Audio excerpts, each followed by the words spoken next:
Out last week with the slow start with Duke and coming to the fourth quarter.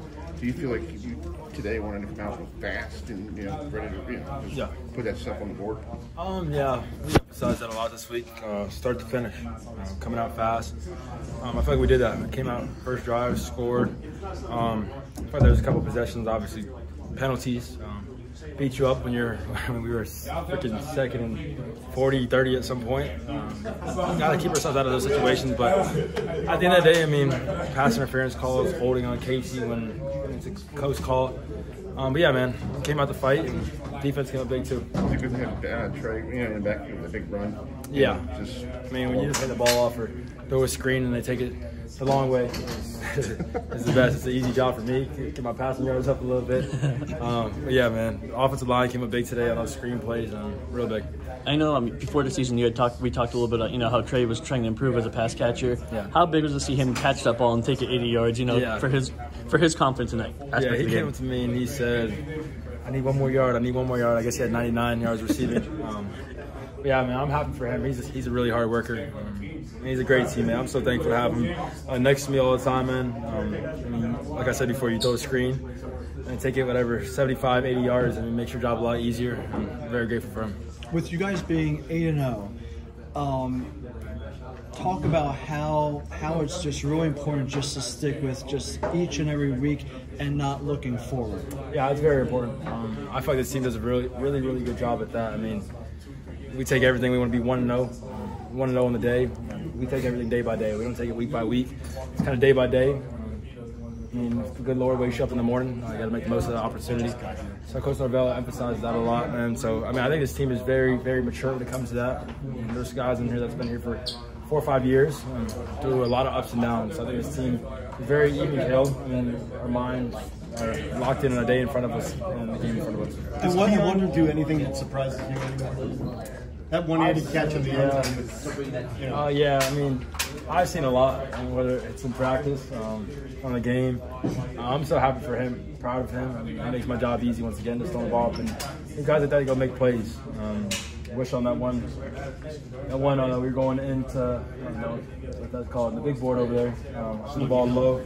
Yeah, I threw it low. I wish I kept it outside. I mean, it's a questionable call, but got to give our guys a chance. But yeah, man, I'm so grateful to have him. 3 receivers down. How do you think the other guys, some of you guys, stepped up today? Yeah, Kentron, Darion, Jakai made a big play today. Kyle made a big play. So, I mean, I think Tron's play right there, where he mossed the guy, was pretty special. Good to see for him, and it grows his confidence a lot. He hasn't had a lot of opportunities this year, but I'm happy for him. There, Jared says that you guys haven't played a full 60 minutes yet. I see. I ain't played with you. Jared says that you haven't played a full 60 minutes yet as a team. What happened in the third quarter today, and what has to be done to be able to kind of get to that point now when you're playing that full 60 minutes? Yeah, man. I mean, at the end of the day, that's a D1 football team that's really talented. I mean, they haven't been – the record doesn't speak on the type of team that they are, a bunch of hard workers, but at the end of the day, they're going to stop us sometimes, and they're going to score sometimes. That's how football is. I mean, we want to eliminate that type of stuff, but at the end of the day, this is D1 football, and it's very hard to win college football games, and I feel like we did a much better job today playing from start to finish. What were some strengths with your offense right now, and what are some things that you need to improve upon?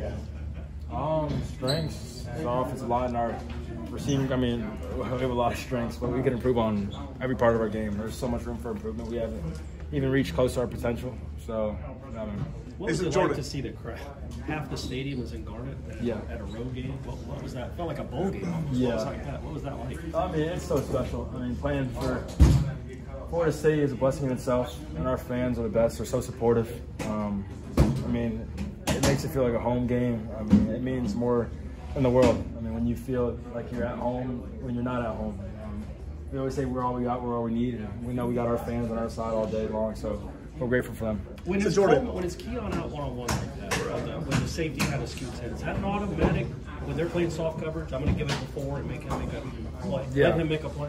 Yeah, I mean, like I said before, I mean, one-on-one, Keon Coleman, I think it's disrespectful. I mean, he's one of the, I would say the best receiver in college football today, and I'm glad he's on our side of the ball.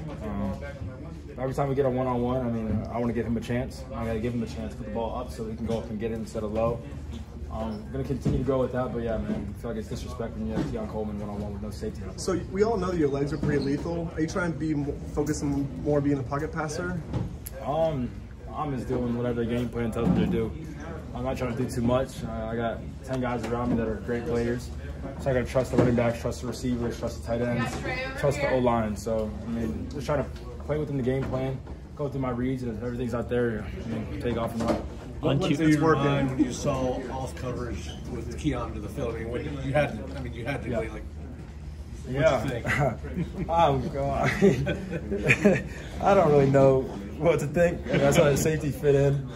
I saw one-on-one outside. I know if I got the ball out quick enough, he's not going to tackle him one-on-one. But yeah, I was pretty confused when I saw that. Let's do the last one here. On Tuesday, are you going to watch the college football playoff rankings at all, like, or what's your do you guys watch it all? Like, no, we're here just focus on the now. I mean, we're not worried about the future right now.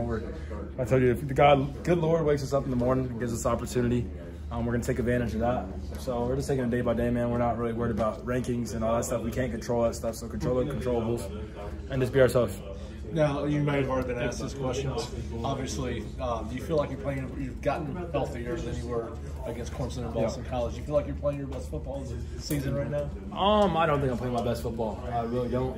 There's so much room for improvement with me, missing a couple throws. I feel like I went through my reads pretty good today, but, I mean, there's always room for improvement, man. And I'm my biggest critic.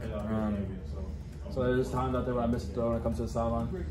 I tell myself for a few seconds, and I got to get back to the next play because at the end of the day, you can't control it. You can't go back and control the play that just happened. I feel like my checks are pretty good, going through my checks. I'm protecting myself every single time. But, yeah, I can get a lot better. Awesome. Thanks. Thank you, Jordan. Appreciate it.